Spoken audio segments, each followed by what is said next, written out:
बामन में लाला साहबानी धइले काला सामनवा के सपना पूरा दी सुनी राजा जानी।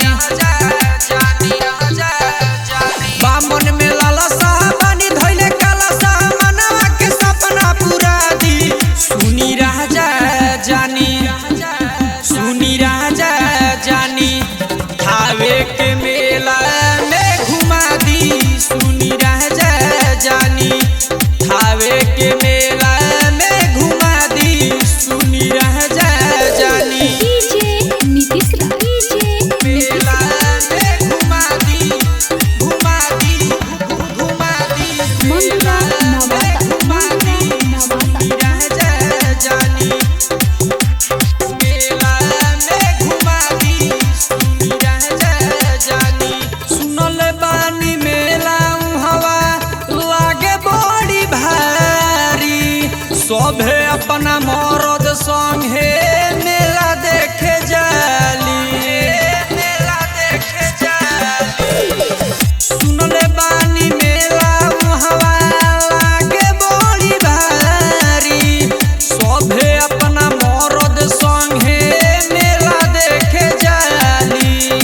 चल के तो करी सैया संगे दर्शनवा तबे तो माई दी है गोदी में ललनवा। तबे तो माई दी है गोदी में ललनवा। साथे में ले ले चली दिया अबरी बातिया ललकी चुनरिया ओढ़ा दी सुनी राजा जानी।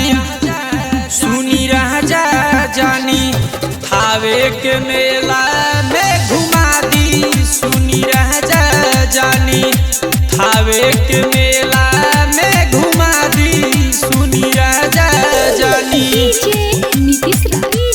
मेला में घुमा दी मेला में घुमा दी सुनी राजा जानी। मेला में घुमा दी सुनी राजा जानी। राइटर गोलू तोहरा कुछो ना बुझाई धीरज धनी धाकड़े भजन सुनाई। राइटर गोलू तोहरा कुछो ना बुझाई धीरज धनी धाकड़े भजन सुनाई। संगे नीरज जाके नारियल चढ़ाई प्रदीप नीले आके पूजा कराई। प्रदीप अनिल आके पूजा कराई। जाके रोट सौल से डिब्बा मिठाई अगरबत्ती रउआ ले आदी सुनी राजा जानी। सुनी राजा जानी थावे के मेला में घुमा दी सुनी राजा जानी। थावे के मेला में घुमा दी सुनी राजा जानी। Recording studio red angel music Raxaul.